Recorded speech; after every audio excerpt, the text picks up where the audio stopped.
intimou a dar curso. Na verdade foram outras pessoas que obrigaram ele. E eu quis sempre dar o curso sobre a história da igreja no Brasil, que é uma história muito interessante e quase ninguém conhece. Então eu dividi, tem um mês aqui de aula, claro, depois vai ter mais, e dividi por períodos. Primeiro período que vai da primeira missa do Brasil, porque é o marco inicial da nossa história da igreja, até 1707. Mas por que 1707? Porque em 1707 vai ter uma coisa aqui no Brasil, a legislação que vai reger toda a vida do clero no Brasil, que é as constituições primeiras do arcebispado da Bahia. O bispo vai fazer, quase todos os bispos do Brasil participaram, e era toda a lei que vai reger até 1915 o Brasil, toda a igreja do Brasil. Em 1915 vai ter as pastorais coletivas do episcopado, que o episcopado de todo o Brasil vai se reunir. A primeira, creio que foi aqui em Nova Friburgo, em 1900, se eu não me engano, e vai ter até 1915. Em 1915 vai sair uma coisa chamada a Pastoral Coletiva do Brasil, que é a lei que também vai reger até o concílio. É impressionante. Nós pensamos que no Brasil não tinha nada. O Brasil, o clero sempre foi ruim, os bispos também, então a igreja sempre foi desorganizada. Não, não era assim. Nós pensamos isso, mas era muito bem organizado. O clero, principalmente os bispos, até Marquês de Pombal, mais ou menos, vão ser muito católicos. Claro que vão haver bispos ruins, mas em si eram muito católicos, muito bem preparados. Todos vinham da Universidade de Coimbra, doutores em teologia, em cânones. E principalmente os bispos do século XIX eram os bispos ultramontanos, que eram chamados, ou seja, catolicíssimos, muito antiliberais. E a começar por Dom Viçoso, que um dia terei que falar sobre ele, que é um grande bispo. E todo o episcopado no Brasil no século XIX quando participam do Concílio Vaticano I, vão ser católicos, vão ser antiliberais. Eles vão pela infalibilidade pontifícia, vão lutar contra todos esses liberais do século XIX. E isso vai durar mais ou menos até 1940. 1940 é impressionante como começa a mudar. O clero, principalmente os bispos, começam a ser mais liberais. Uma vez eu ouvi, eu não sei se é certo ou não, mas pelas consequências parece ser certo.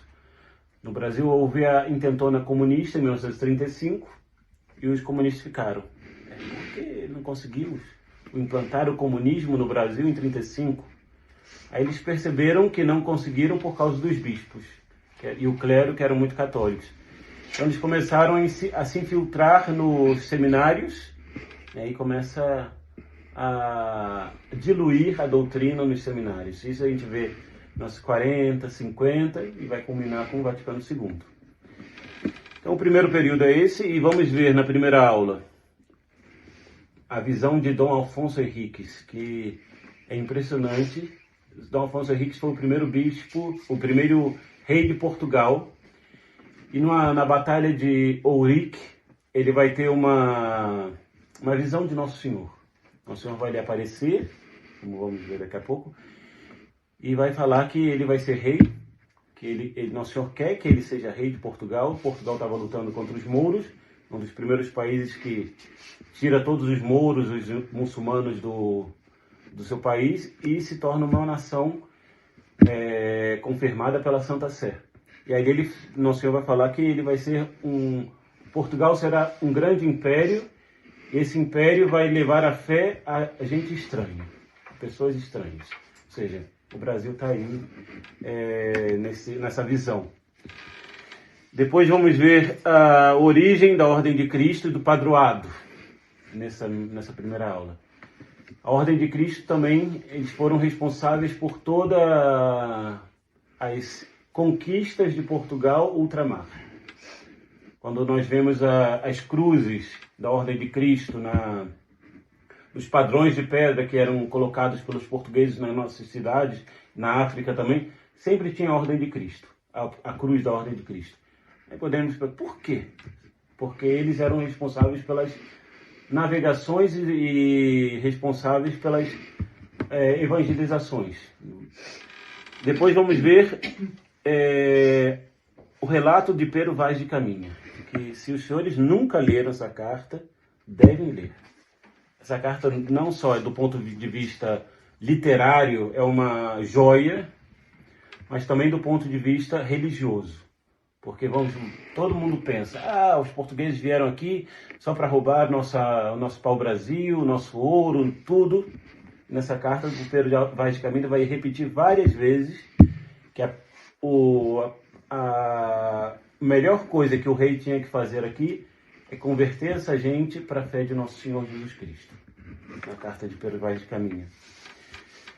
E vamos ver que as terras vai se chamar Terra de Santa Cruz e falar da frota, a saída da frota portuguesa rumo ao Brasil, que foi também algo impressionante. Quando nós vemos o relato de Cristóvão Colombo, não tem nada disso, ele não tinha nem padre na frota. E aqui o Pedro Álvares Cabral ele vai sair de Portugal com uma missa pontifical, com o rei presente, o bispo abençoando a bandeira. Ele vai trazer uma imagem de Nossa Senhora da Esperança, que vai estar junto ao altar da primeira missa do Brasil. E nessa primeira aula acabamos aí na primeira missa. A segunda aula eu vou falar sobre o estabelecimento da igreja no Brasil. A primeira diocese, que vai ser de São Salvador da Bahia. Os protomártires, exatamente, existiram 2 franciscanos que vieram no Brasil no período de 1500 e 1521 e morreram mártires lá na Bahia. E depois eu leio aqui, um frei vai falar que eles morreram por causa dos maus exemplos dos portugueses. Os índios ficaram tão escandalizados com alguns maus exemplos e mataram os frades juntos. Nunca sabemos o nome deles, não ficou relatado. A chegada dos primeiros jesuítas, em 1549, que aí começa verdadeiramente a evangelização do Brasil. Padre Manuel da Nóbrega, que é uma pena que é pouco conhecido aqui no Brasil, mas o trabalho dele é incrível. Ele funda na Bahia o primeiro colégio, depois vai fundar em São Paulo, o Colégio de São Paulo, e no Rio de Janeiro.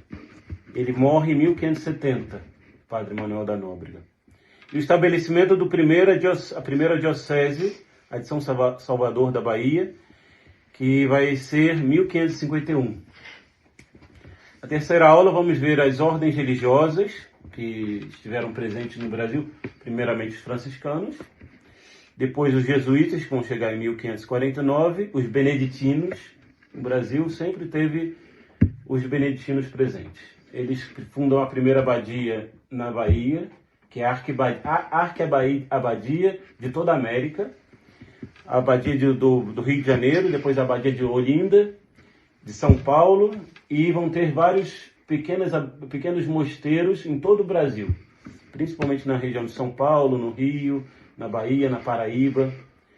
E o estabelecimento depois os sacerdotes e prelados que se destacaram no Brasil.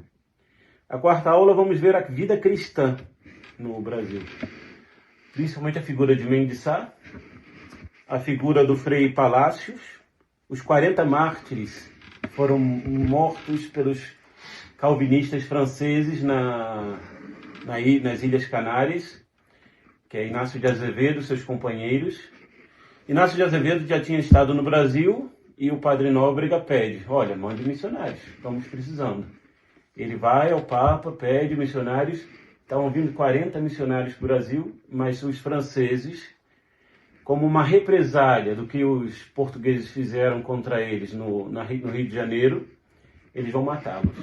E uma morte impressionante deles. E vamos ver a figura de Padre José de Anchieta, o apóstolo e taumaturgo do Brasil, e algumas figuras franciscanas. E depois a promoção militar da imagem de Santo Antônio. Santo Antônio, ele tinha patente militar aqui no Brasil, tenente-coronel.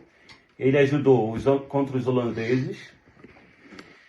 Os holandeses, adiantando um pouquinho, ficaram com tanta raiva, eles pegaram um navio de portugueses que estavam vindo para o Brasil e tinha uma imagem de Santo Antônio.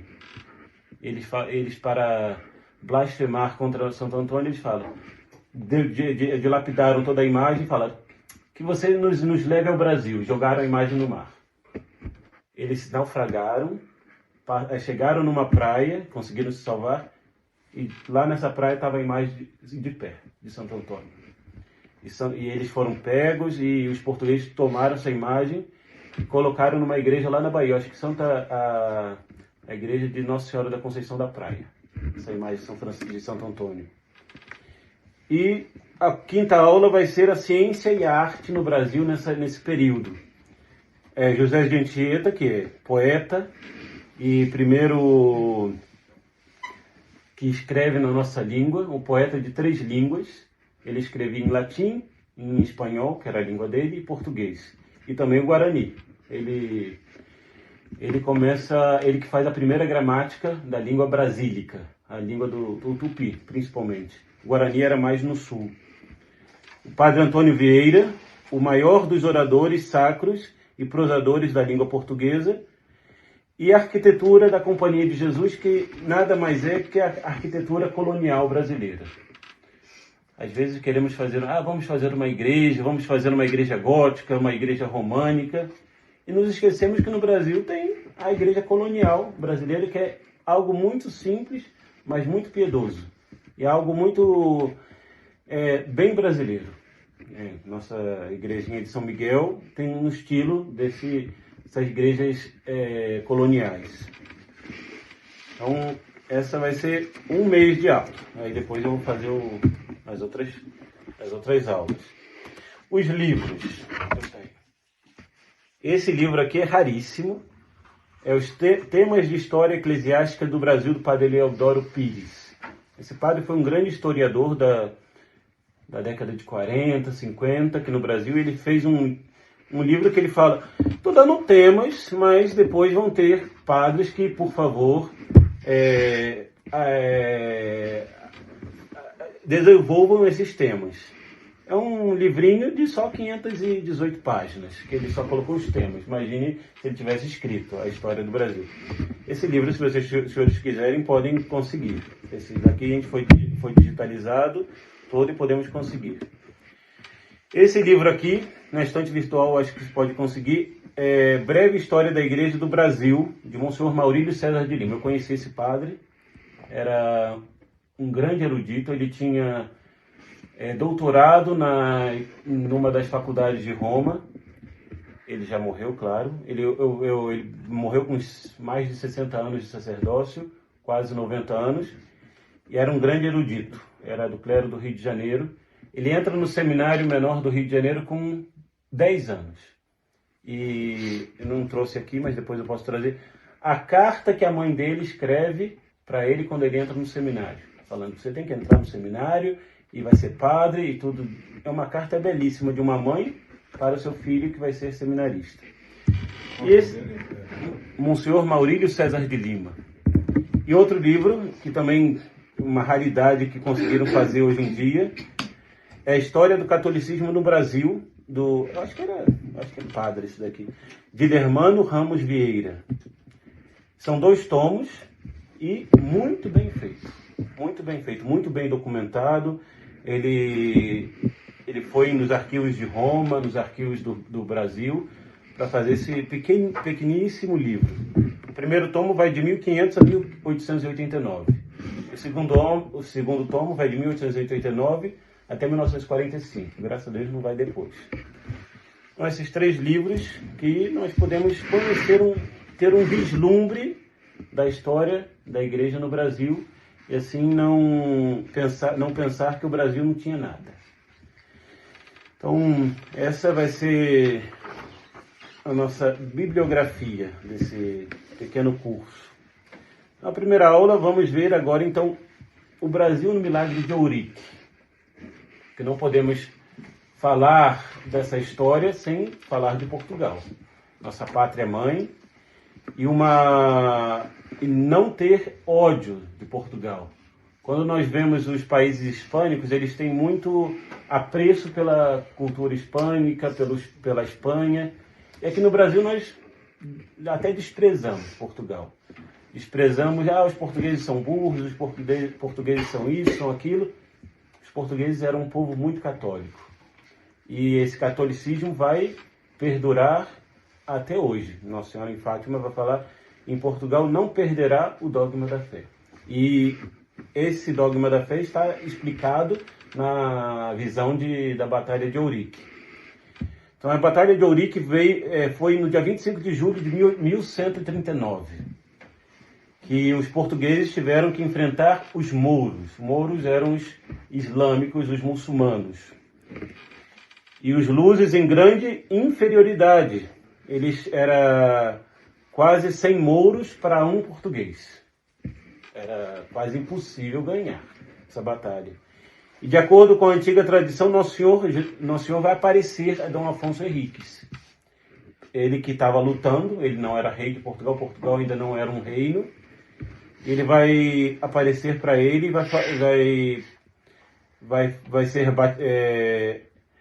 vai ser o primeiro monarca, e ele vai começar a chamar Portugal de Terra de Santa Maria, Terra de Nossa Senhora. De fato, várias catedrais portuguesas vão se chamar Igreja de Santa Maria. A Sé Patriarcal de Lisboa é dedicada a Nossa Senhora. Então, Portugal sempre teve essa devoção à Santíssima Virgem, principalmente a sua Imaculada Conceição. Sempre defenderam. E assim fala o relato de Nosso Senhor falando para Dom Afonso Henriques. Acharás tua gente alegre e esforçada para a peleja, e te pedirá que entres na batalha com o título de rei. Não ponhas dúvida, mas tudo quanto te pedires, lhe conceda facilmente. Eu sou o fundador eu sou o fundador e destruidor dos reinos e impérios. Aí já vemos que é Nosso Senhor que manda. Porque tal império terminou, ou porque estamos assim. Nosso Senhor que manda nas coisas. Ele que rege tudo. E às vezes ele permite o mal para tirar um bem. Quero em ti e teus descendentes fundar para mim um império. Nosso Senhor fala, eu quero fundar um império em Portugal para ti e seus descendentes. Por cujo meio, meu nome publicado entre as nações mais estranhas. Aí está, as nações mais estranhas vai ser todos os gentios. Portugal vai reconquistar toda a costa da África, a Índia, a China, Japão, tudo que Portugal conquistou e sempre levando a fé de Nosso Senhor. Se vemos imagens de Goa, há igrejas belíssimas que deixaram os portugueses.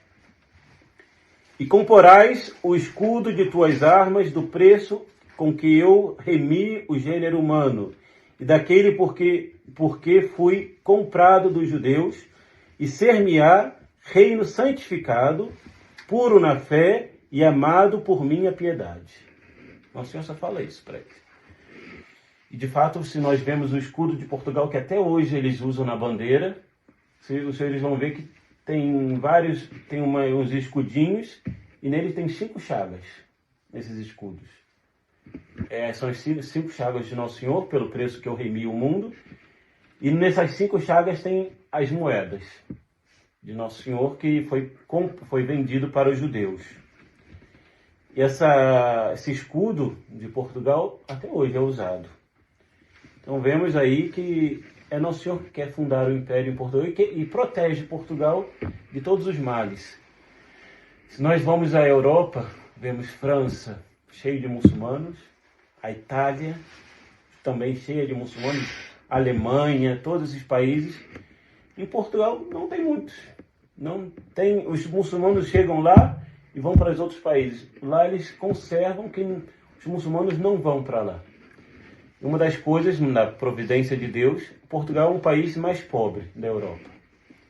E os muçulmanos, eles não ficam lá, eles vão para os países mais ricos. Entram por Portugal, mas não ficam. Então, Nosso Senhor protege com sua providência a nação portuguesa de todos esses males e conserva a fé católica. Se nós vamos em Portugal, nós vemos o povo ainda com um resquício da fé católica. Vamos na Espanha, é um indiferentismo religioso enorme. Vamos na França, outro indiferentismo, até sacrílego, tudo que aconteceu lá na França, nos outros países também, mas em Portugal se conserva essa fé católica dentro do povo ainda. E até que temos o relato da visão de Nosso Senhor e Dom Afonso Henriques, e o Brasil está aí, está na visão de Nosso Senhor, está nas mãos de Nosso Senhor, Nosso Senhor como protegendo todas as nações que Portugal conquistou. E nossa terra, que será conhecida por Portugal já no século XV. Ah, mas vocês vão perguntar, padre, Portugal achou o Brasil em 1500? Como o senhor vai falar que eles já conheciam? Sim, Portugal já conhecia toda essa parte. Aqui tem um mapa de André Bianco, de 1435, que já mostra, não com perfeição, mas parte das Antilhas, o Brasil, não estavam em toda a perfeição, mas eles já conheciam. E aí vamos ver depois como Cristóvão Colombo, na sua esperteza, ele vai roubar esses mapas e vai chegar até a América.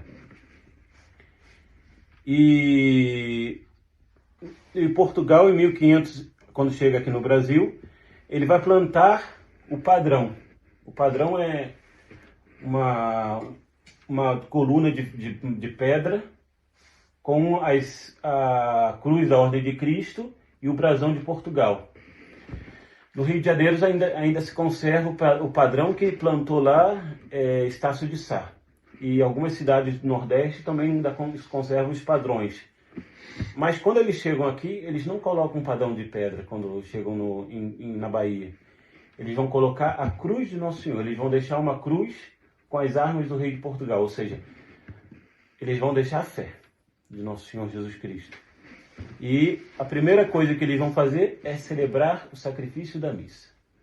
Vamos ver depois com um relato que é algo até muito bonito. Eles chegam na semana da 8ª de Páscoa. O capitão Pedro Alves Cabral, ele não vai descer ainda dos navios, mas chegado no domingo, ele vai pedir: eu quero assistir missa. O capitão quis ouvir missa. Então se celebra a missa, e não foi qualquer missa. Foi uma missa rezada, não. Foi uma missa cantada na terra de Santa Cruz, do Brasil, com muitos cantos, pregação, e depois haverá outra missa, e não só isso, uma procissão. Que na sexta-feira seguinte, o capitão vai pedir para que cortem madeira da terra, façam uma cruz, façam uma procissão. Os índios participaram, colocaram a cruz, e todos os portugueses beijaram a cruz. E eles quiseram fazer assim para que os índios vissem que é a cruz de Nosso Senhor Jesus Cristo que deve ser venerada. E assim eu acho que no relato de Pero Vaz de Caminha ele vai mostrar. E depois disso, no dia 1º de maio, eles vão voltar, um navio volta a Portugal com a carta, e outros navios vão seguir para as Índias, Calicut, que eles estavam indo para Calicut. Por isso que na nau tinham muitos padres, muitos franciscanos. Eles pensaram, só veio Frei Henrique de Coimbra. Não, estava cheio de padres, cheio de franciscanos, porque eles estavam indo para as Índias. Mas me perguntam, mas por que então os portugueses vieram fazer só isso aqui no Brasil? E não estabelecer já a colonização? Primeiramente, Portugal já conhecia o Brasil. O Brasil já era conhecido desde o século XV. Portugal eles estavam lutando contra os mouros na África. Eles não tinham muitas pessoas para deixar aqui na terra.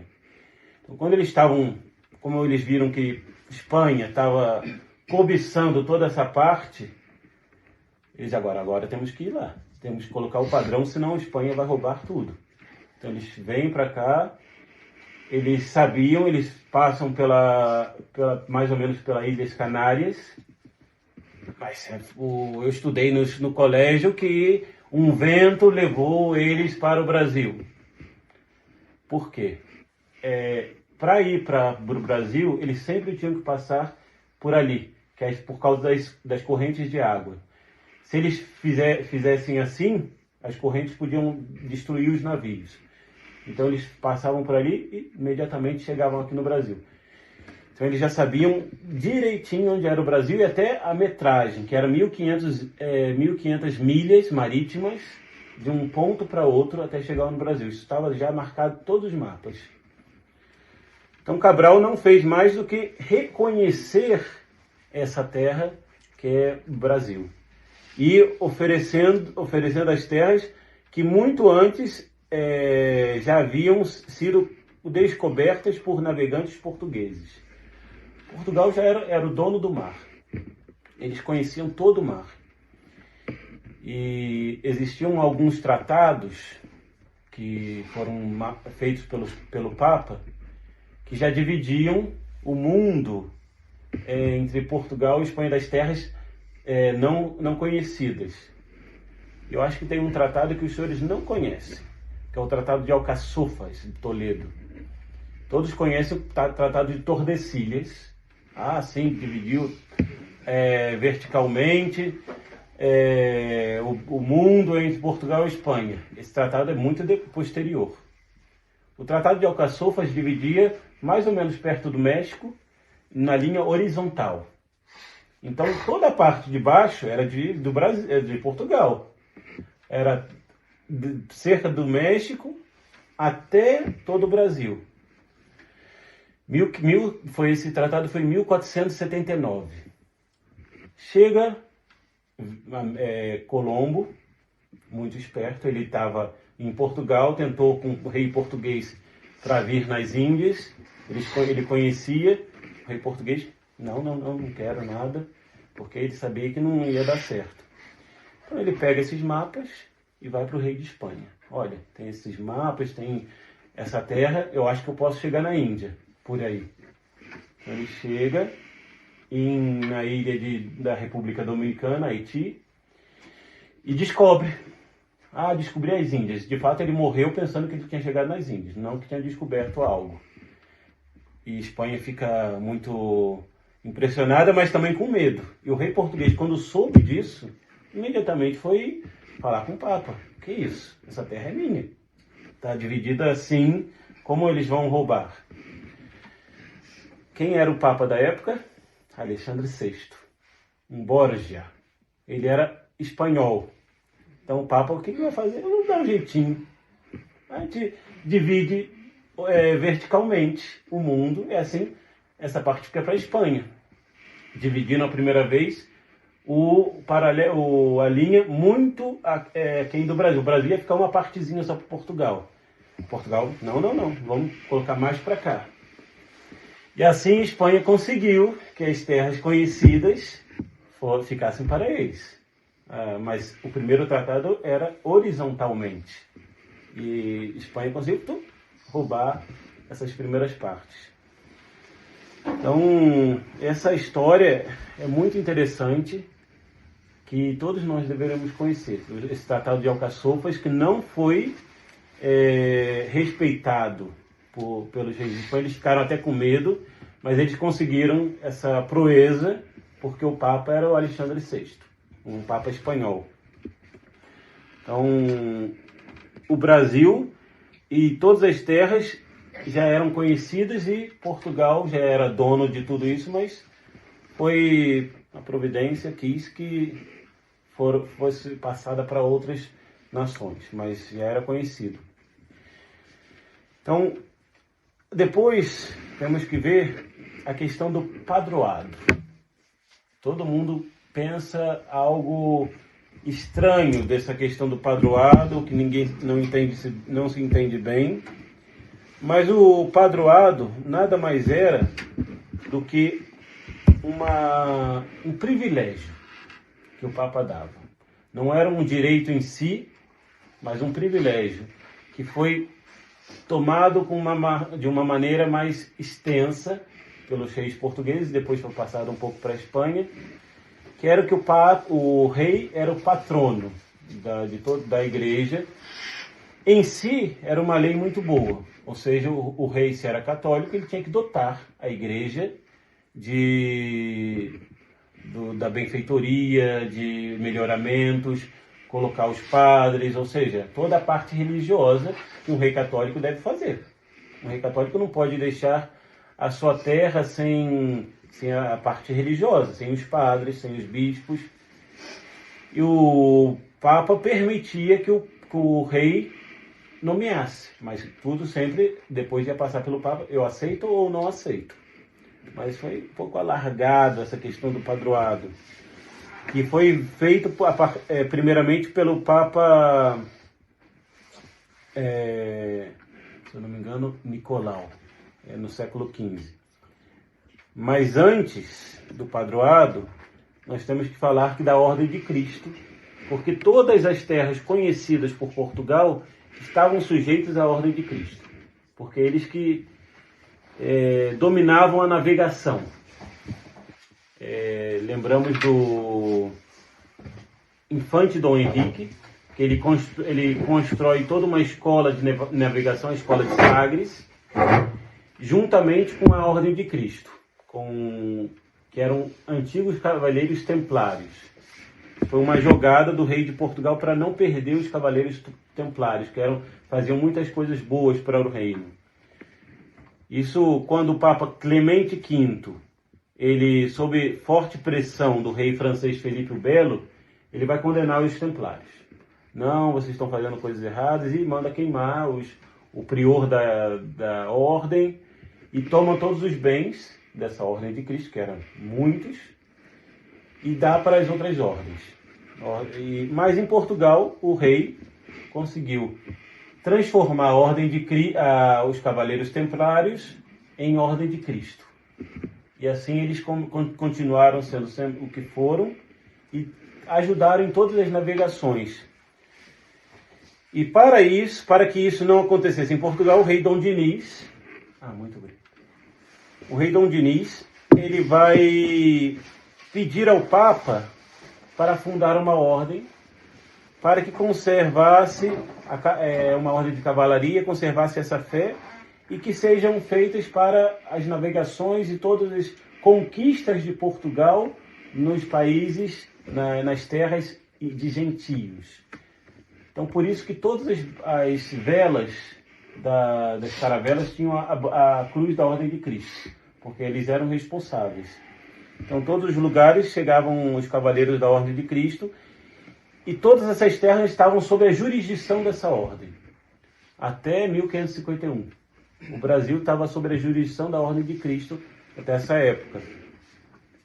Eles tinham um castelo em Tomar, e tem uma igreja lá que é lindíssima nesse castelo, que é uma capela belíssima. E tem nessa capela um anjo, que é o anjo de Portugal, segurando o escudo de Portugal, como uma proteção de Deus sobre Portugal. E em meados do século XV, presidia a Ordem de Cristo como administrador o Infante Dom Henrique, um grande homem, ele que vai ser o responsável das descobertas de todo o século XV, que é toda a costa da África, as Ilhas Canárias, a Índia. Sabemos que Vasco da Gama chega nas Índias em 1498.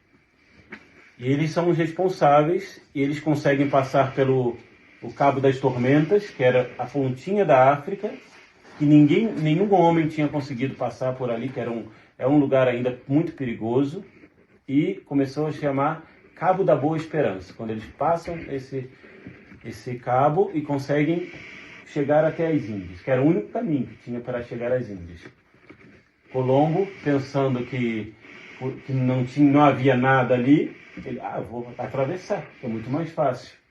Em Portugal já conhecia, não pode passar assim, temos que dar a volta em toda a África para chegar nas Índias. Por isso que o Portugal vai conseguindo dominar várias partes da costa da África, chegando a Moçambique, e vai chegar depois às Índias. E nessa frota que estava vindo para o Brasil,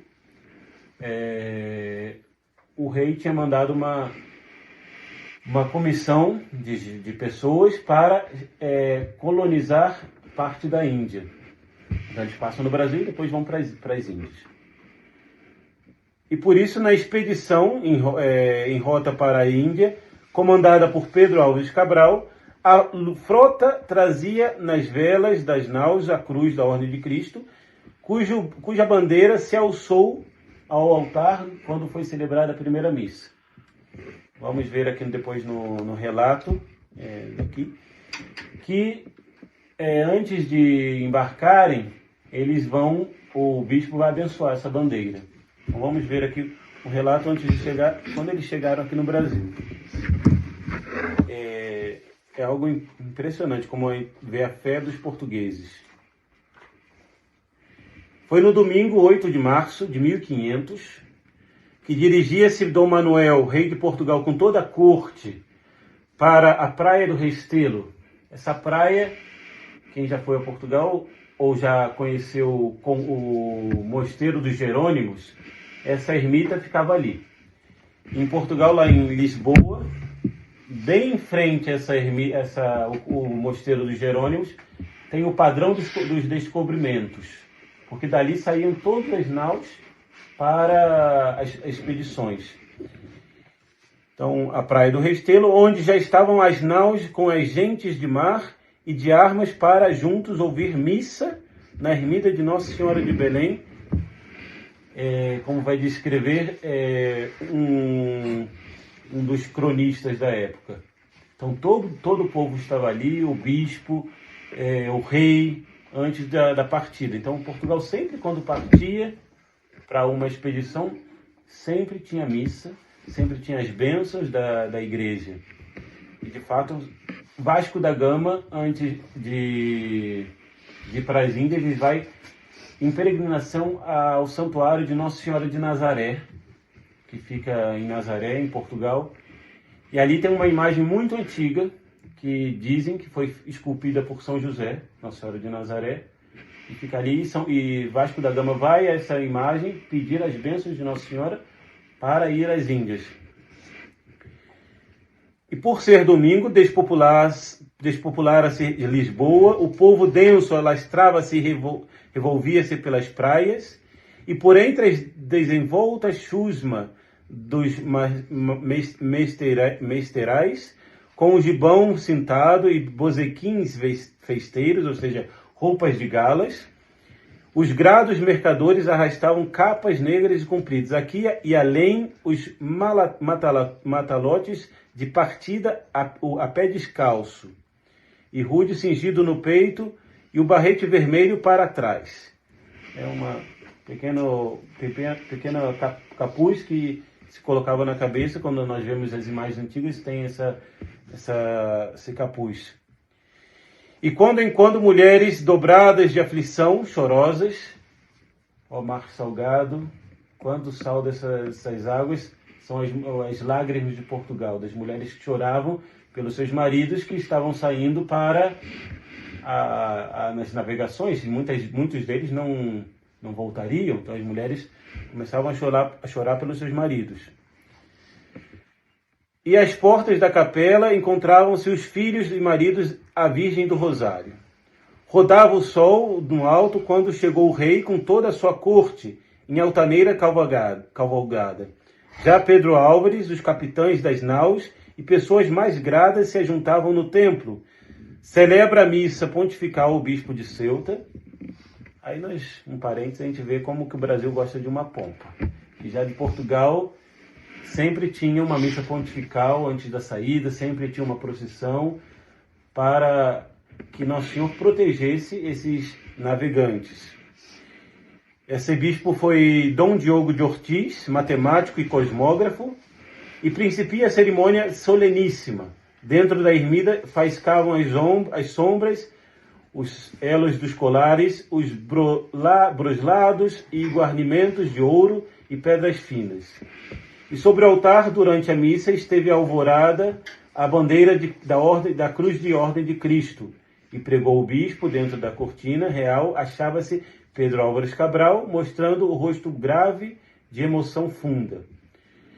E o bispo vai abençoar a bandeira, vai colocar na cabeça de Pedro Álvares Cabral esse capuz, esse barrete, que foi abençoado pelo Papa na época, para que ele vá com as bênçãos de Nosso Senhor a descobrir as terras. E vinham na expedição 1.200 homens, um vigário, ou seja, um padre secular, que foram 8 capelães, 7 franciscanos, sob as ordens de Frei Henrique de Coimbra. Ou seja, não era pouco clero que estava vindo ao Brasil. Tem um outro relato que fala que eles estavam vindo até com órgão de tubos. Ou seja, a missa foi mais que solene aqui no nosso Brasil. Não era pouca coisa. E os demais religiosos da Ordem de São Francisco chamavam-se Frei Gaspar, Frei Francisco da Cruz, todos têm seu nome aqui. Tudo pratenteia o sentimento religioso que dominava a expedição. Sobre o altar armado na tolda da capitania, é de presumir-se que estivesse aquela benta imagem de Nossa Senhora da Esperança. Essa imagem também esteve no altar da primeira missa no Brasil, e hoje em dia ela está guardada numa capela na cidade de Belmonte, em Portugal. Essa cidade era a cidade natal de Pedro Álvares Cabral. Então foi colocada nessa ermita essa imagem soleníssima, imagem piedosa, que foi trazida no Brasil. A primeira imagem de Nossa Senhora que chegou ao Brasil, Nossa Senhora da Esperança. Então, Portugal, a frota saiu no dia 8 de março e vai chegar aqui no Brasil no dia 22 de abril. Geralmente eram 40 dias de viagem. Era brabo. Se não pegassem calmaria, porque se pegasse calmaria era um pouquinho mais. Mas 40 dias de viagem, a gente pensa, hoje em dia a gente faz em 10 horas da Brasil, Europa. Mas imagine-se 40 dias de viagem numa casquinha de nós, que eram as caravelas. Uma caravela era um barco muito menor, não era uma nau. E a caravela não tinha muito luxo. Todos ficavam apertados ali, os padres não podiam celebrar missas, claro. E a água era pouca, às vezes apodrecia a água. Eles levavam um biscoito. Por isso que o biscoito era uma massa de farinha cozida 2 vezes, por isso que biscoitos, ou seja, 2 vezes cozido, para que não se estragasse. E muitas vezes se estragava essa comida deles. Então, a gente vê a valentia desses homens. Hoje em dia nós vamos fazer uma viagem, não, é muito longe, não dá tempo, não posso fazer. Como que eu vou ficar sem comer? Às vezes até na missa a gente tem que levar comida, levar água. Imagine eles, esses homens. Não tinham água, tinham pouca comida e se jogavam no mar para levar a fé de Nosso Senhor Jesus Cristo. O padre não tinha parada também, não? Eles paravam sim, nas Ilhas Canárias às vezes, e depois continuavam. Imagine, as Ilhas Canárias estão na costa da África, lá em cima. Mas depois não tem outra ilha, não. Depois o mar tem que levar até aqui o Brasil. Isso é o Brasil, imagine para a Índia. Por isso que Portugal ia, às vezes, perto da costa da África para se acontecesse alguma coisa. E nessa frota teve um navio que se desapareceu, ou seja, afundou. Era uma travessia muito difícil. Não era fácil, não. E no dia 14 de março eles pararam em Canárias e ao Cabo Verde no dia 22 do mesmo mês. E no dia 21 de abril, aí começa a aventura de chegada ao Brasil. Terça-feira das 8º de Páscoa, apareceram sinais de terra, plantas do litoral e surgiram depois as aves das praias. Então eles já viam que já estavam perto das terras. Imagine conversar, ver plantas, aves, porque as aves geralmente não estão em alto mar, porque senão as pobres aves não têm comida, então eles não voam muito. E no dia 22 de abril, um monte muito alto e arredondado, e se percebeu, primeiro, escreve Lopes de Mendonça, e depois para o sul azulavam-se no céu luminoso umas serras mais baixas a perder de vistas. A gente imagina como deve ter sido lindo a chegada aqui no Brasil. Verem toda essa natureza e a alegria desses marujos ao redor da terra. Porque tanto tempo no mar e tantos perigos passavam. E geralmente quando passava a linha do Equador, tinham muitas tormentas. Até hoje, quando nós voamos de avião, tem um momento que o capitão do avião fala, coloquem os cintos. Aí, por quê? Geralmente quando você vai ver, está passando pela linha do Equador, tem umas turbulências. Ali tem certas coisas que acontecem na linha do Equador por causa das coisas magnéticas da Terra. Então sempre tem tormentas ali na linha do Equador. E a proporção que avançavam iam discernindo pormenores. A terra chã, terra plana, espreguiçada até a beira do oceano, e sobre ela o vasto arvoredo lançava uma colcha de veludo escuro. Então os navios estacaram, pararam ali. A gente pensa, chegaram, vamos sair à terra. Não, o capitão não sai ainda à terra, nem os outros barcos. Eles chegaram de tarde, o Pedro Vaz de Caminha para falar, chegamos à hora de vésperas, ou seja, de tarde. Então, eles não iam sair à terra essa hora. Por quê que não vão sair? Temos que lembrar que naquela época não tinha luz. Então, ia sair no desconhecido. Então, eles esperaram no navio e também tinham os perigos das pessoas que viviam aqui. Eles não sabiam, vai que nos atacam, fazem alguma coisa. Então eles permaneceram no navio. E rompe o dia, estruge a faina matinal da maruja e desgarram as âncoras. E estavam agora 9 braças do fundo, porque os navios eles iam medindo o fundo do mar. Porque vai que avançam muito e ficam encalhados. E Pedro Vaz de Caminha grava na perpetuadora mirada as graças da região edêmica. Por isso que eu falo, os senhores devem conhecer essa maravilha que é a carta de Pedro Vaz de Caminha.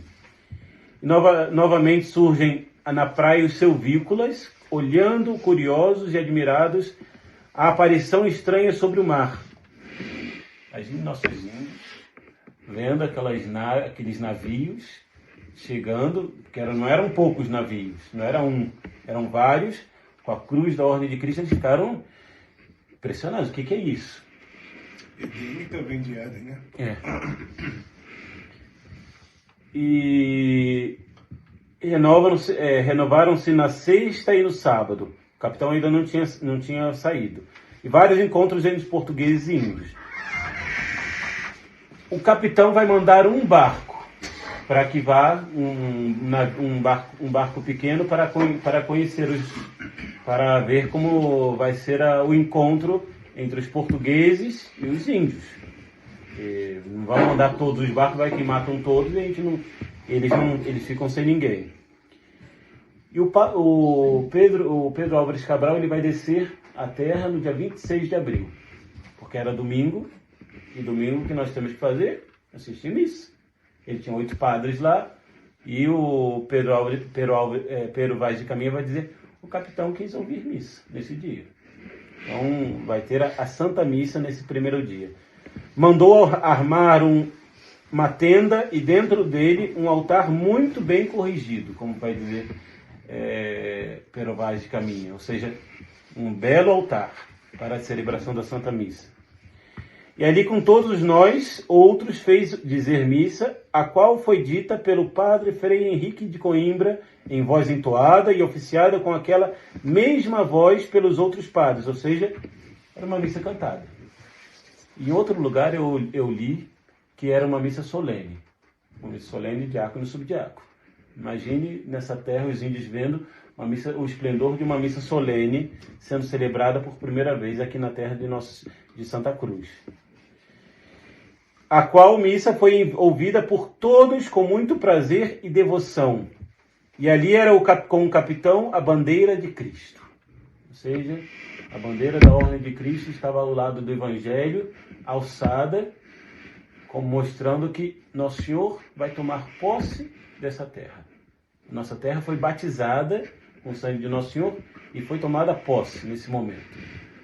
Portugueses podiam colocar só o padrão de pedra. Não, aqui já é de Portugal e vamos voltar. Não, vamos ouvir a missa. E a missa é Nosso Senhor que vai fundar essa terra da Santa Cruz. Acabada a missa, desvestiu-se o padre, subiu em uma cadeira alta e nós todos lançados por esta areia e pregou uma solene e proveitosa pregação da história do Evangelho, ao fim do qual tratou da nossa vinda e do achamento desta terra, conformando-se com o sinal da cruz, sob cuja obediência viemos, o que foi muito a propósito e fez muita devoção. Aí vemos o objetivo da viagem. Conformando-se com o sinal da cruz, sob cuja obediência viemos. Nós viemos por causa de nosso Senhor Jesus Cristo. Aqui. Não viemos para outra coisa. Que foi muito a propósito. E quando estivemos a missa e a pregação, seria na praia tanta gente, com seus arcos e setas, a qual andavam folgando e olhando-nos sentaram-se. Ou seja, os índios não atacaram, eles estavam muito atentos à Santa Missa, que era celebrada, e a pregação, apesar de não entenderem nada. E acabada a pregação, voltou o capitão com todos nós para os batéis, com a nossa bandeira alta. Ou seja, nossa terra estava fundada nesse momento, terra de Santa Cruz.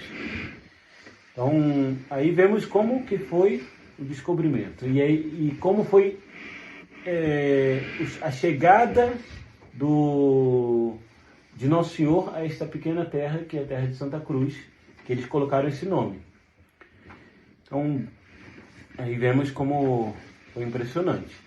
E como eles diziam, como a Ordem de Cristo era responsável por todos os descobrimentos do Brasil, da África, de Índia, aí tinha o direito do padroado, que foi muito mal entendido pelos monarcas, principalmente depois nossos imperadores aqui no Brasil, eles pensavam que eles tinham que mandar na igreja. E não era isso, o padroado. Eles tinham que dotar a igreja de todos os meios necessários para a propagação da fé. Ou seja, dotar a igreja com sacerdotes, dotar a igreja com ornamentos, construir igrejas, construir conventos para Nosso Senhor Jesus Cristo. Era responsável do monarca, porque a igreja está acima do Estado, não está abaixo. A igreja que manda. E esse direito do padroado era uma praxe comum, oriunda do direito germânico, segundo a qual, por concessão pontifícia, ou seja, vem da igreja, não foi algo que os reinos tinham por si. Era uma concessão que a igreja dava para certos reinos. Os fundadores de igreja dispunham da prerrogativa especial de apresentarem os ministros da igreja à autoridade religiosa para a devida confirmação. Ou seja, eu quero colocar um bispo aqui, então, eu acho que esse clérigo seria muito bom para ser bispo, mas deveria ser confirmado pela Santa Sé. Nada fora da igreja. E de receberem os dízimos das respectivas igrejas. Ou seja, todos os dízimos eram dados ao Estado não para que eles ficassem para si, mas para que eles usassem a favor da igreja e dos fiéis. Então, não era como era aqui no Brasil no século XIX, que a igreja estava como oprimida sob o Estado. E aí vemos o problema que teve com Dom Vital, Dom Macedo Costa, Dom Pedro II, que vai suprimir os noviciados, ou seja, não podiam entrar ninguém nos noviciados desde 1855, e as ordens religiosas estavam minguando por causa desse direito do padroado mal entendido. A igreja só vai conseguir se livrar disso depois no fim do império, infelizmente. É aí que os noviciados vão começar a encher, e muitos conventos morreram com esse direito do padroado, que não podiam entrar clérigos nem noviços, e até o Estado tentava se meter nos seminários. Não, eu quero que ensine com um tal livro, com tal outro. Muitos livros racionalistas, ruins, eram ensinados nos seminários. Um dos bispos que lutou contra isso aqui no Brasil foi Dom Antônio Ferreira Viçoso, bispo de Mariana, de 1844 até 1875. Ele não. Quem manda aqui na minha diocese sou eu. Eu que vou dizer quais livros devem ser usados nos seminários. E o imperador, a ele respeitava, mas os outros não. Originalmente era uma concessão ou privilégio que, no entanto, os juristas e os reis lusitanos passaram a considerar de direito próprio. Aí está o problema.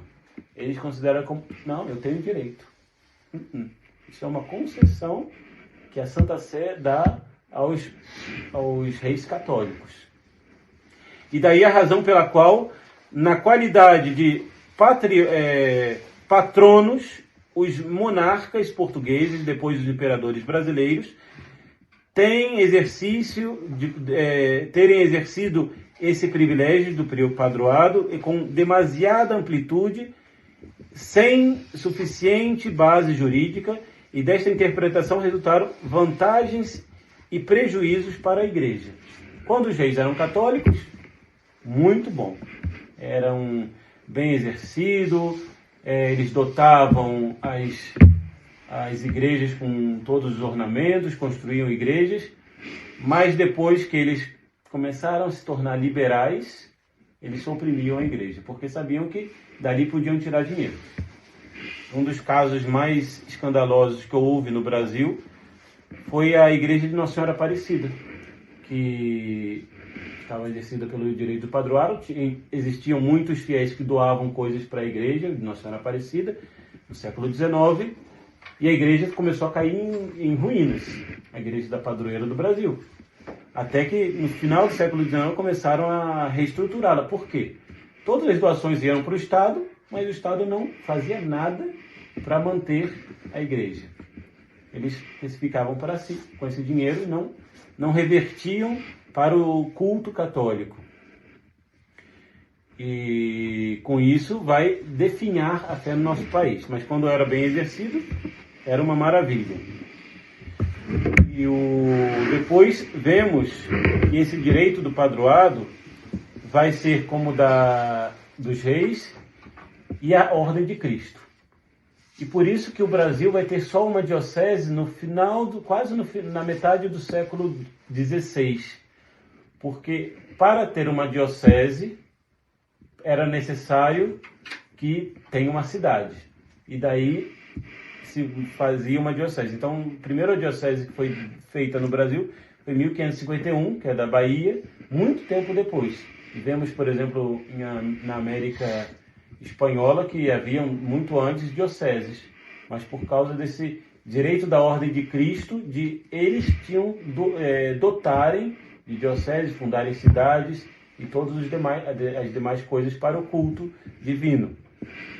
Então isso foi de uma maneira bom e ruim para o Brasil, o padroado.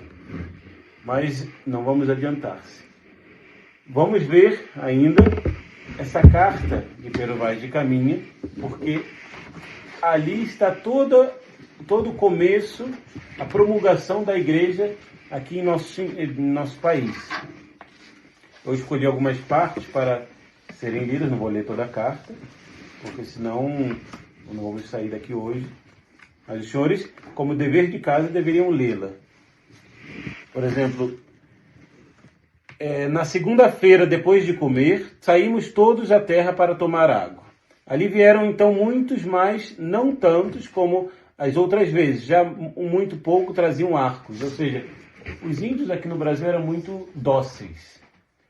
Uma vez eu li em um outro livro que parecia que eles já conheciam algum homem da Europa, porque eles eram muito dóceis.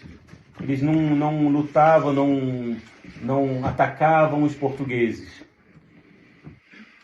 E depois, pouco a pouco, misturaram-se conosco. Abraçavam-nos e folgavam. Ou seja, vemos um pouco da índole do povo brasileiro. Eles eram festeiros. Acolhedores. Exatamente. Exatamente. Nossos índios eram acolhedores. E alguns deles se esquivavam logo. Ali davam alguns arcos por folhas de papel e por alguma roupa velha ou qualquer coisa. De maneira que isto se passou que bem 20 ou 30 pessoas das nossas se foram com eles, onde outros muitos estavam com moças e mulheres. E uma das coisas que vai dizer Pero Vaz de Caminha é a nudez das mulheres, que não causavam tentação para eles. Eles pareciam que eles não tinham nem o pecado original. Eles andavam nus e numa inocência. Não estou falando que isso seja bom, mas era como os índios eram ainda puros nesse sentido. E depois, mais adiante, Pero Vaz de Caminha vai dizer: enquanto cortavam a lenha para fazer essa grande cruz, para fazer uma procissão, faziam 2 carpinteiros uma grande cruz de um pau, que ontem para isso se cortou. E muitos deles vinham ali estar com os carpinteiros, e creio que o faziam mais por verem a ferramenta de ferro com que a traziam, do que para verem a cruz. Porque eles não tinham ferro, não sabiam trabalhar ferro, os nossos índios aqui no Brasil. Se vemos os índios da América Central, os incas, eles sabiam trabalhar metal. Nossos índios não. Eles não sabiam trabalhar o metal, nem não tinham nada de ouro, de prata nesse momento. Eles não conheciam. E quando saímos do batel, disse o capitão, que seria bom irmos direitos à cruz, que estava encostada a uma árvore junto com um rio, para se erguer amanhã, que é sexta-feira. Ou seja, na sexta-feira, em honra da paixão de Nosso Senhor, eles queriam erguer essa cruz. E que nos puséssemos todos de joelhos e a beijássemos para eles verem o acatamento que lhe tínhamos. Ou seja, o dar o bom exemplo. Os portugueses começaram a dar o bom exemplo de que a cruz de Nosso Senhor deve ser adorada, venerada. E assim fizemos, e esses 10 ou 12 que ali estavam, assinaram-lhe e que fizeram assim e foram logo todos beijá-la. Ou seja, e começaram também a beijar a cruz de Nosso Senhor Jesus Cristo. E parece-me gente de tal inocência que se homem os entendesse, e eles a nós, eles não sabiam a língua dos índios, seriam logo cristãos. Porque eles, segundo parece, não têm, nem entendem em nenhuma crença. Era muito primitiva a questão da religiosidade dos índios aqui no Brasil. Se vemos os astecas, eles faziam sacrifícios humanos terríveis. Eles matavam não sei quantos nessas pirâmides como sacrifício para aplacar os seus deuses. Nos incas também víamos várias vezes isso. Mas aqui no Brasil isso não estava muito presente. Eles tinham suas divindades, tudo, mas não tinham, digamos assim, um culto regulamentado aqui no Brasil.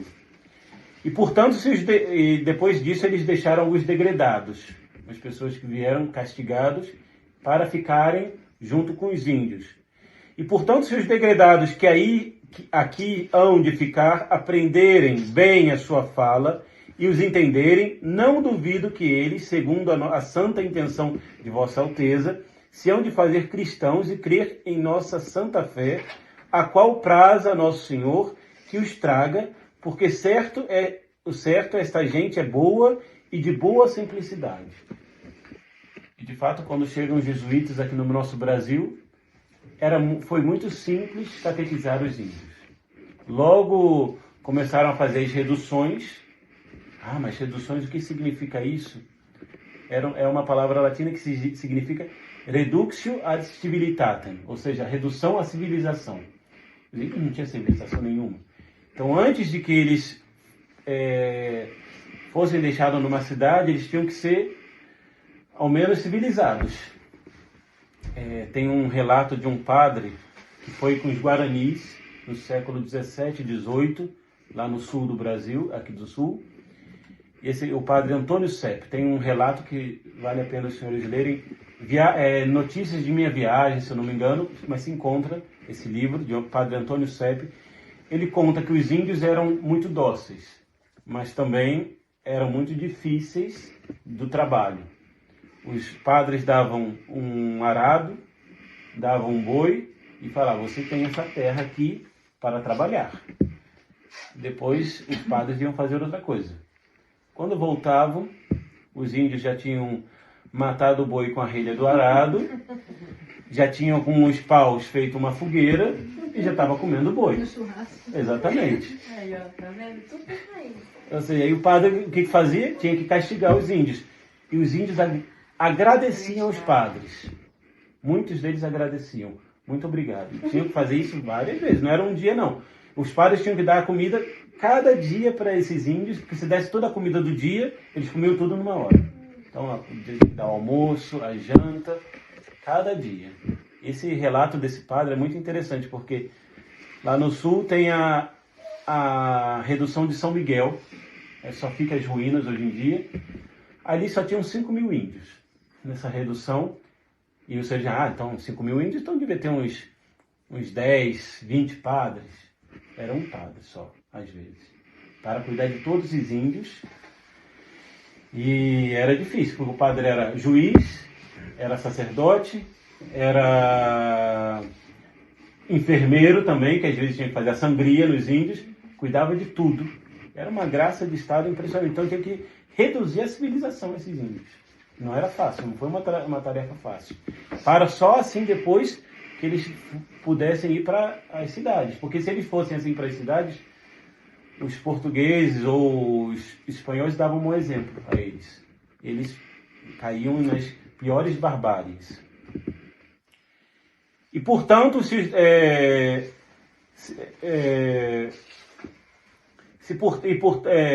portanto, Vossa Alteza, que tanto deseja acrescentar a Santa Fé Católica, deve cuidar da sua salvação e prazerá a Deus que com pouco trabalho seja assim. E, de fato, foi muito fácil. Quando chegou o padre Nóbrega aqui, começou a fundar o Colégio dos Meninos lá na Bahia, que se chamou Colégio do Menino Deus, e começou a evangelização dos índios. Fundaram vários colégios na Bahia, depois em São Paulo. O Colégio de São Paulo funcionou muito bem. A redução de São Paulo foi, digamos, podemos dizer que foi uma das poucas reduções que deu certo. Porque dali surgiu a cidade de São Paulo, dessa redução do campo de Piratininga. Aí que Pero Vaz de Caminha vai dizer: eles não lavram nem criam, não há aqui boi, nem vaca, nem cabra, nem ovelha, nem galinha, nem qualquer outra alimária que costumada seja ao viver dos homens. Nem comem senão desse inhame que aqui há muito. Já falar do mandioca. E dessa semente e frutos que a terra e as árvores de si lançam. E com isto andam tais e tão rígidos e tão nédios que não somos nós tanto quanto trigo e legumes comemos. Ou seja, a saúde dos índios era muito melhor do que a deles. só comendo essas coisas. Eles não conheciam boi, não conheciam vaca, eles não conheciam galinha, e de fato Pedro Vaz de Caminha vai dizer que quando levaram um índio na caravela e mostraram a ele uma galinha, ele se assustou. Não queria nem pegar esse bicho. Eles tinham medo porque eles não conheciam o que era uma galinha. E hoje, que é sexta-feira, 1º dia de maio, isso daí está a segunda missa, pela manhã saímos em terra com a nossa bandeira e fomos desembarcar acima do rio contra o sul, onde nos apareceu que seria melhor chamar a cruz para melhor chantar a cruz para melhor ser vista. Ali assinalou o capitão o lugar onde fizessem a cova para plantar a cruz de Nosso Senhor Jesus Cristo. Essa foi a segunda missa que teve, mas a primeira, deixa eu ver aqui, acho que está aqui, que no domingo da Pascuela, pela manhã, determinou o capitão de ir ouvir missa e pregação naquele ilhéu. Mandou a todos os capitães que se apresentassem nos batéis e fossem com ele, e assim foi feito.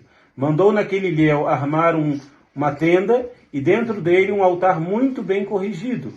E ali, com todos nós outros, fez dizer missa, a qual foi dita pelo padre Frei Henrique, em voz entoada e oficiada com aquela mesma voz pelos outros padres e sacerdotes que todos eram ali, a qual missa, segundo o meu parecer, foi ouvida por todos com muito prazer e devoção. E ali era o capitão a bandeira de Cristo, com que saiu de Belém, a qual esteve sempre levantada na parte do Evangelho. Então, nosso país começou com o catolicismo. Nosso país começou com a fé católica, não começou com outra coisa.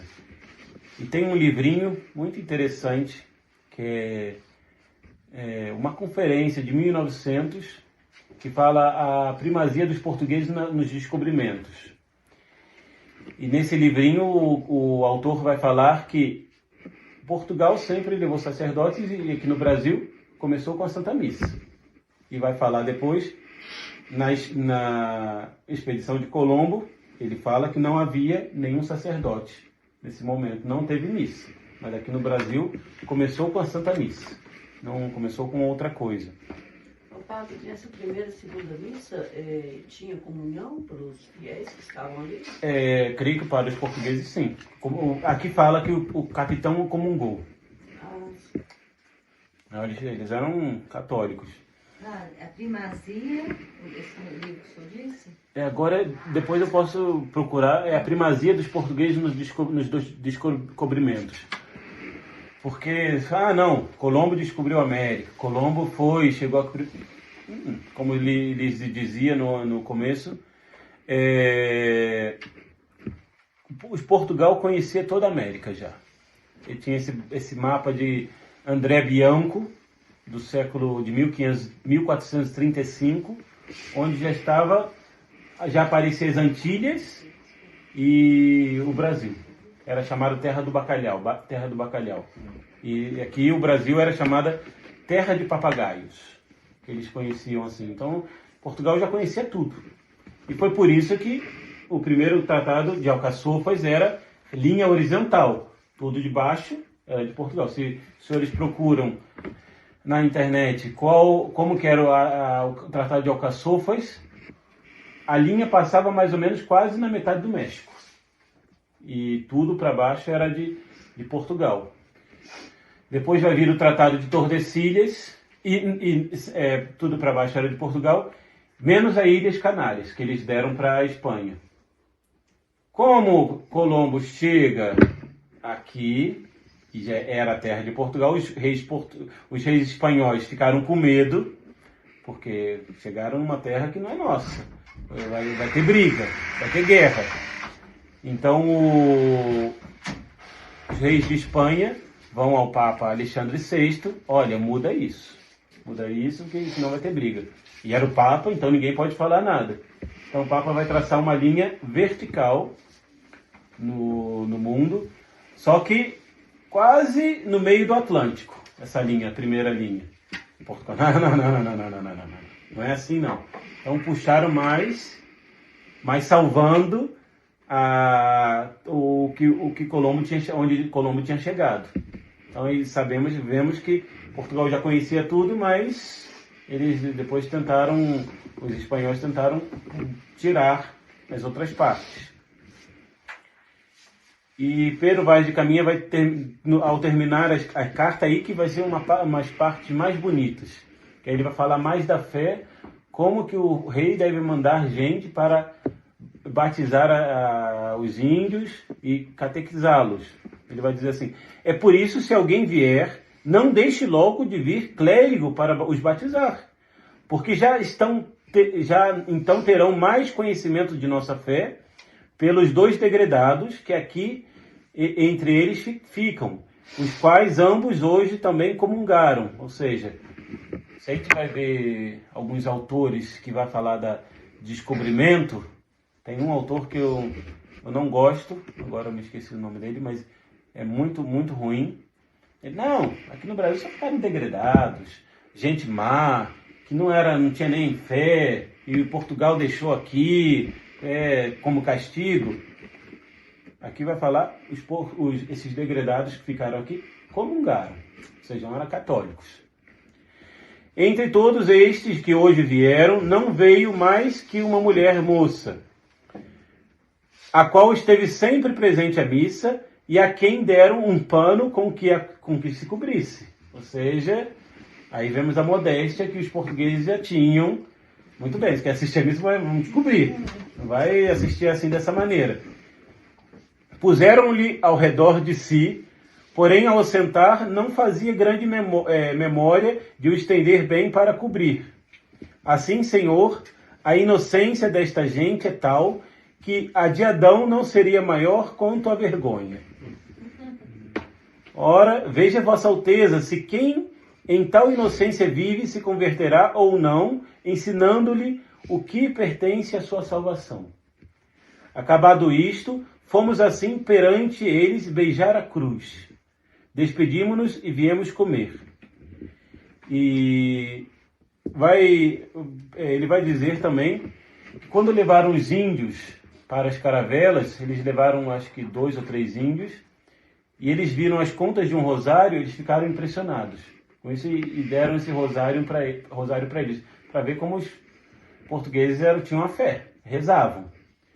E também o Duarte Coelho tinha trazido com si umas cruzes de estanho que o Frei Henrique abençoou e foi colocando ele sentado, depois dessa adoração da Santa Cruz, ele sentou-se e foi colocando uma cruz em cada um dos índios que ali estavam, deixando a cruz. Eles beijavam a cruz e levavam a cruz consigo. Depois vai falar: as águas são muito infindas, e de tal maneira graciosa que, querendo aproveitar, dar-se-á nela tudo por bem das águas que tem. Porém, o melhor fruto que nela se pode fazer, me parece, que será salvar esta gente.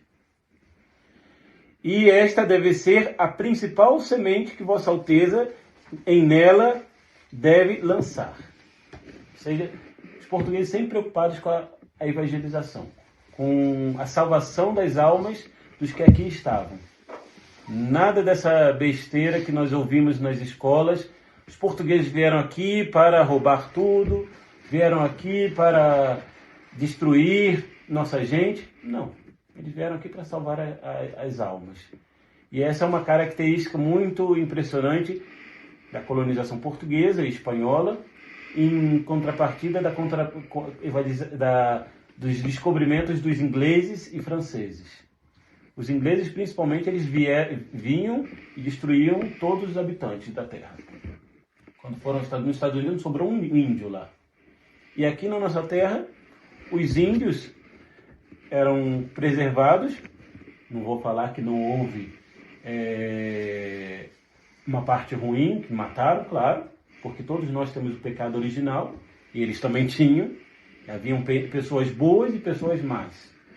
Mas a maioria devia ter uma miscigenação entre os portugueses e os índios. Vemos isso com a história de Paraguaçu, uma índia que estava na Bahia, e ela casou-se com um branco e depois foi morar até na França. Mas ela é uma das primeiras índias que foram batizadas e ela teve até uma visão de Nossa Senhora, Paraguaçu. A história dela é muito bonita.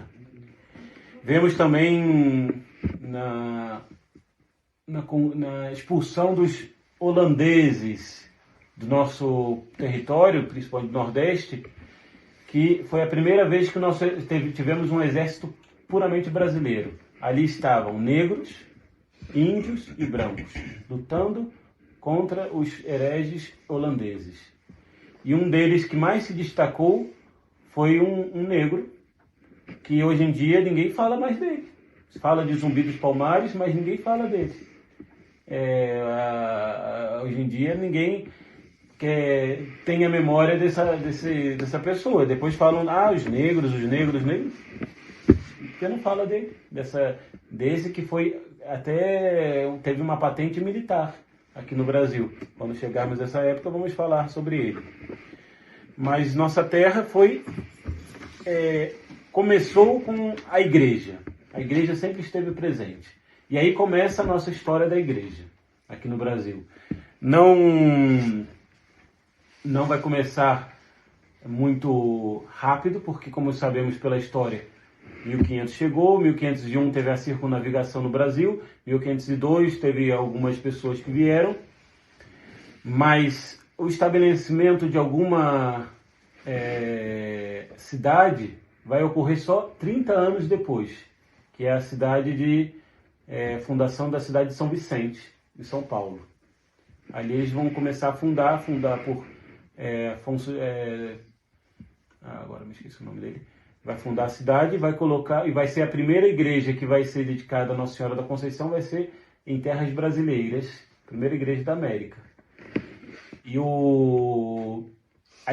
a organização do clero só vai começar em 1549 com a chegada dos jesuítas. Essa é providencial, e o primeiro bispo só vai chegar em 1551 aqui no Brasil. Foi o Dom Sardinha, que teve um fim muito trágico. Ele durou aqui no Brasil 3 anos. Ele estava indo para Portugal, ele naufraga perto de Maceió, em Alagoas, e ali ele consegue se salvar, mas quando chega à terra, os índios pegam ele e comem. É antropofagia. Comem ele com os outros clérigos. Depois vai chegar outro bispo, mas a nossa hierarquia só vai começar em 1551, 1549 e 1551 com o primeiro bispo do Brasil. Então, para hoje, vamos ficar por aqui. Não sei se tem alguma pergunta, uma dúvida. O nome dele fez jus, né? Sardinha. Eu estou imaginando tudo isso. Ele já estava se aposentando, estava cansado, pediu ao rei várias vezes para voltar, e quando o rei autorizou, ele foi. Exatamente. Aí nessa ilha ele não pegaram sardinha. Conseguiu se salvar, chegou na praia e encontrou os... Exatamente. Já estava lá. E na Bahia tem uma estátua muito bonita dele. Primeiro bispo do Brasil. Só uma pergunta agora. Falou terra da Santa Cruz. E como surgiu Brasil nesse meio aí? Quando Pero Vaz de Caminha termina a carta, ele vai colocar terra da terra de Vera Cruz, começa a primeira de Vera Cruz, não me lembro o dia, acho que é 1º de maio de 1500. A carta depois vai se tornar terra de Santa Cruz, e o nome de Brasil vem por causa do pau-brasil, por causa que é vermelho, então, no cor de brasa. Então, os habitantes daqui do Brasil eram chamados de Brasis. Ou seja, por causa da madeira do pau-brasil. E aí, ficou o Brasil. Pena, né? Exato, mas o nome oficial é Terra de Santa Cruz. Foi batizado assim. É interessante que o senhor falando tudo isso aí, eu fiquei relembrando assim, o passado da minha fase da escola, da 3ª, 4ª, 5ª série. Eu aprendi tudo muito diferente disso que o senhor falou aqui.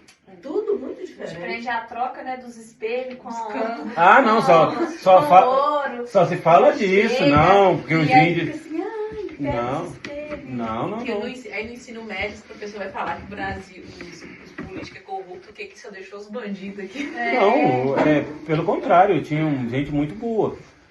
Mas tem um pecado original, todos nós. Então, claro que tinha gente boa e gente ruim. Tanto que o Portugal é um país muito pequeno, mas muito pequeno mesmo. Não sei quanto dá de norte a sul, mas é algo muito pequeno. Então, o que os portugueses fizeram é algo impressionante. Só a fé em Nosso Senhor mesmo. Porque eles saíam e conheceram não só o Brasil, mas toda a costa da África, assim, no século XV e XVI, chegaram até a Índia, depois foram até Japão, as Filipinas, chegaram à China. É impressionante o que esse povo vai fazer. E Salazar um dia vai falar: Portugal não é um país pequeno, porque todas as terras ultramarinas de Portugal eram enormes. Então, Portugal sempre teve uma vocação de mar, de conquista para Nosso Senhor. Todo lugar que eles chegavam tinha uma igreja. E o padrão que colocavam era a cruz de Nosso Senhor. Então, isso tudo que a gente vai aprender é algo muito denigrante para Portugal. Portugal, a gente só aprende, é um povo burro, é um povo... Não, Portugal é um povo maravilhoso, é um povo sério, um povo católico. Até hoje tem a fé católica guardada ali. E o Brasil, ele só vai começar a ser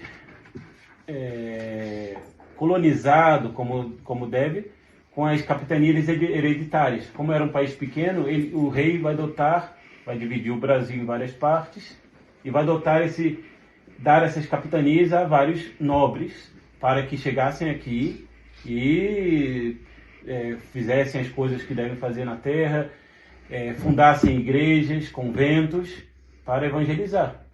As famílias todas vinham para cá. A família de Tomé de Souza veio de todos os governadores, Martim Afonso, para colonizar. Então, são as capitanias hereditárias. E uma das que mais deu certo foi a de São Vicente, que é a parte de São Paulo, ali, essa capitania.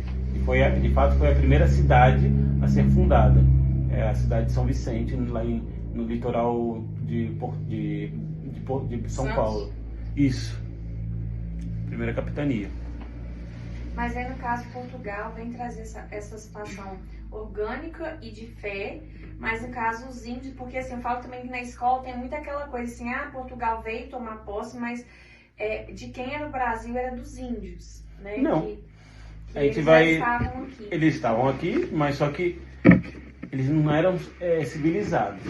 A gente tem que saber isso. E a gente só vai entender isso, uma pessoa de hoje em dia não entende.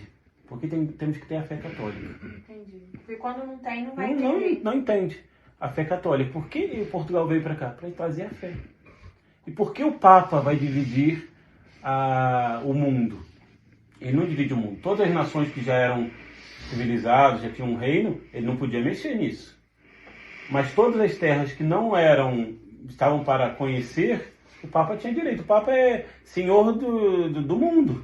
Por isso que o Papa é vigário de Nosso Senhor. Ele tem o direito de dividir e dar uma nação para uma parte da terra para uma nação. E hoje se perdeu esse poder. Perdeu, mas a gente só entende isso com a fé. Se a gente tira a fé, vai ser um roubo, vai ser isso, os índios, coitadinhos. Todos falam dos índios, mas ninguém fala tupi. Ninguém quer falar tupi. Ninguém quer falar guarani. Ninguém quer viver na selva. Vai tirar a internet desse povo, vai tirar o celular desse povo. Os próprios índios já estão com internet. Pois é.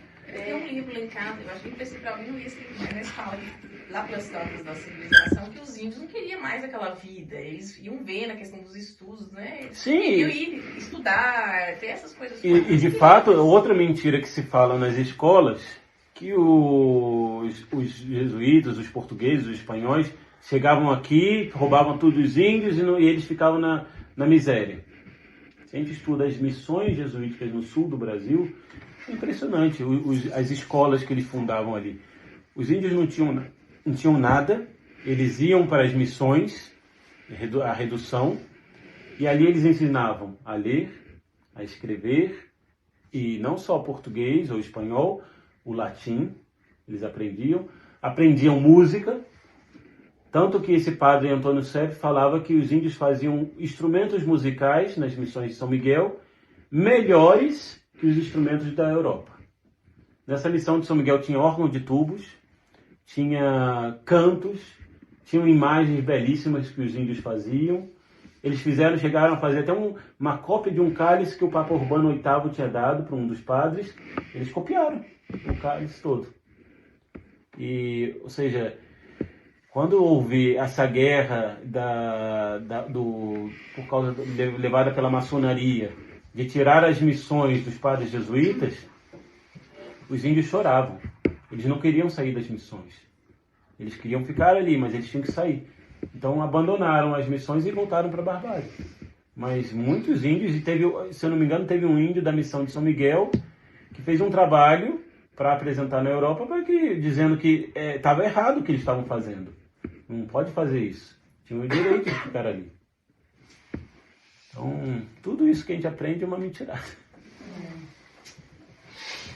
Uma coisa impressionante. Alguma dúvida, pergunta? Mas eu tenho uma dúvida. O senhor disse que parecia que os índios tinham familiaridade com os europeus. Eu já ouvi falar que em razão de Santo Tomé ter aparecido no Brasil. Isso é muito interessante.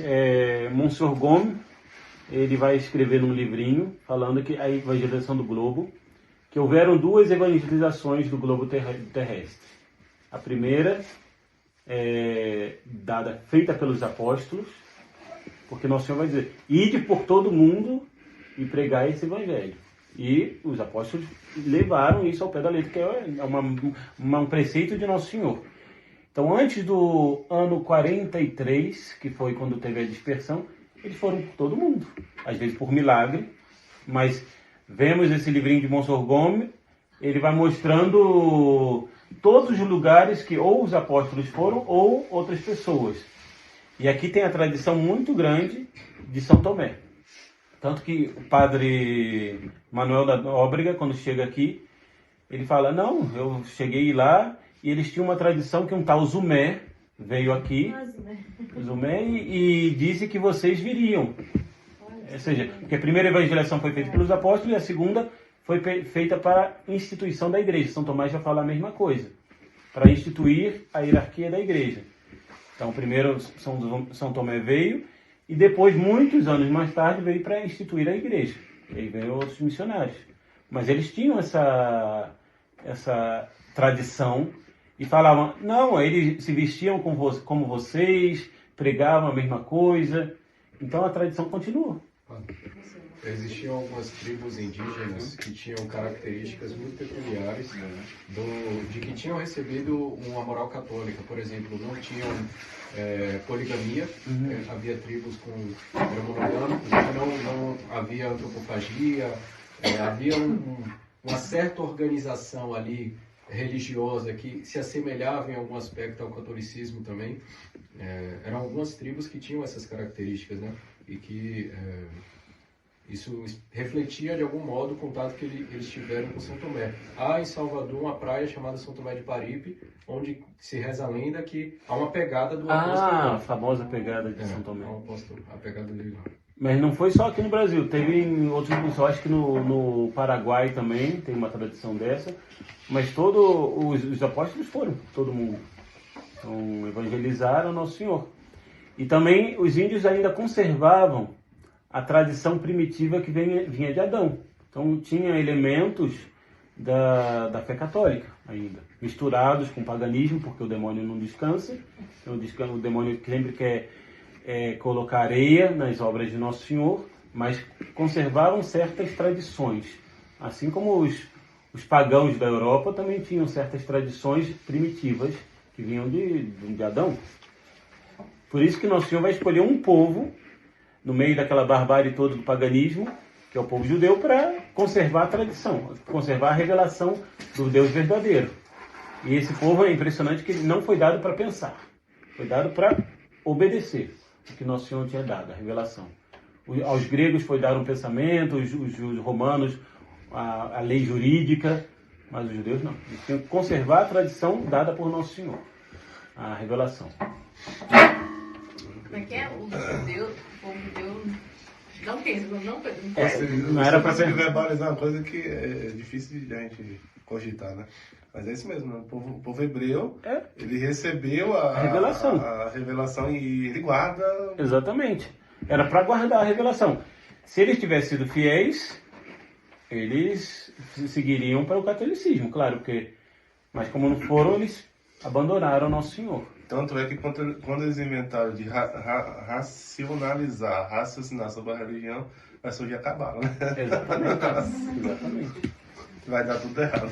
E até os pagãos da Grécia, Aristóteles, Platão, fala da questão de um só Deus. Tem certos resquícios ali dessa revelação primitiva.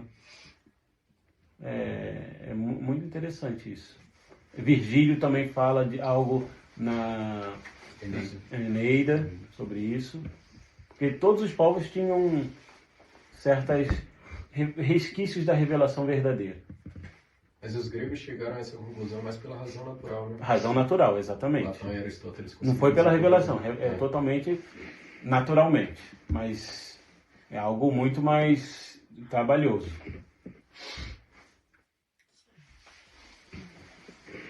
Chegou um senhor, padre, recentemente, aqui no Luceiro, já está aqui, já se converteu totalmente.